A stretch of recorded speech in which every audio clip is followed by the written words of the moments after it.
Ibu-ibu, terima kasih atas pemaparan dari masing-masing kelompok mengenai ilustrasi cerita eksploitasi anak. Selanjutnya saya akan menjelaskan tentang akibat eksploitasi seperti yang diilustrasikan pada gambar sheet 1.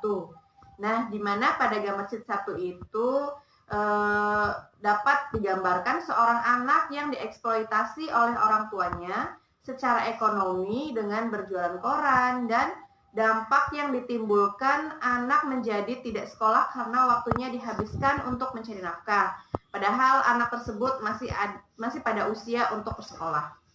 Selain itu, dampak secara psikologisnya, anak merasa sedih melihat anak-anak yang lain bisa bersekolah sedangkan dirinya tidak.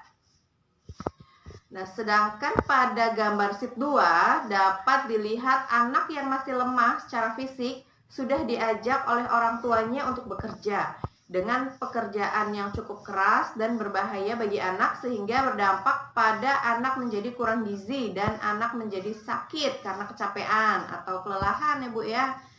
Lalu selanjutnya pada gambar sheet 3 kita bisa melihat cerita akibat penelantaran anak yang dilakukan oleh orang tuanya berdampak pada adanya perdagangan anak atau trafficking, yang dampaknya anak menjadi korban eksploitasi dengan dimanfaatkan untuk motif ekonomi atau si pelaku perdagangan anak tersebut. Nah, selanjutnya setelah ibu-ibu memahami dari bermain cerita di atas, saya akan menjelaskan akibat buruk dari eksploitasi anak. Di antaranya ya Bu ya, ini kita bisa melihat flip chart 6 tentang unsur eksploitasi. Di sini ada motif keuntungannya ya Bu ya. Materi, memperoleh uang. Contohnya, anak yang dilacurkan, dipekerjakan, digunakan untuk mengemis dan lain-lain.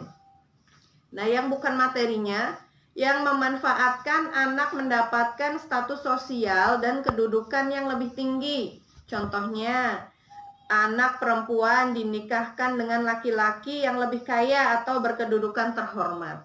Nah, kita bisa melihat akibatnya di sini satu-satu ya Bu ya.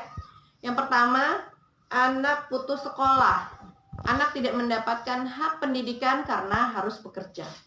Yang kedua, perkembangan fisik anak terganggu, yang disebabkan karena fisik anak masih lemah dan belum saatnya untuk anak bekerja. Yang ketiga, menjadi penakut, murung, menarik diri. Karena korban eksploitasi khususnya korban seksual dan menarik diri dari lingkungan karena dampak ke psikologisnya terlalu berat. Yang keempat, itu ada anak terkena PMS, penyakit menular seksual, HIV/AIDS. Ini risiko anak yang dieksploitasi secara seksual. Lalu yang kelima, anak tidak punya masa depan atau kehilangan cita-citanya.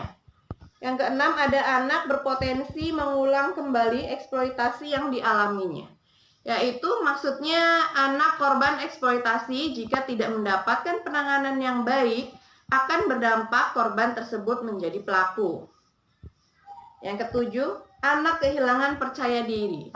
Karena anak ini merasa tidak memiliki hak yang sama dengan anak-anak yang lainnya. Sehingga anak ini kehilangan kepercayaan dirinya ya Bu ya. Yang kedelapan, anak dapat terluka atau sakit-sakitan atau celaka. Ini karena fisik anak masih terlalu lemah, belum saatnya melakukan pekerjaan yang terlalu berat. Yang kesembilan, anak tidak punya waktu bermain. Karena anak harus bekerja sehingga anak tidak punya waktu untuk bermain dengan teman-teman seusianya. Yang kesepuluh, anak stres atau tertekan. Anak merasa depresi karena anak dipaksa dengan sesuatu yang tidak ia inginkan. Karena dipaksa sama orang tuanya sehingga anak ini merasa stres karena merasa terpaksa. Yang terakhir, anak terpisah dari keluarganya dan lain-lain ya. Karena anak ini harus bekerja di luar kota misalnya untuk memenuhi kebutuhan keluarga. Padahal bekerja belum kewajiban seorang anak. Nah, setelah ibu-ibu mengetahui beberapa contoh akibat buruk dari eksploitasi anak, ibu-ibu lebih berhati-hati lagi terhadap pengasuhan yang diberikan kepada anak ya Bu ya. sehingga anak terhindar dari penelantaran dan eksploitasi. Terima kasih.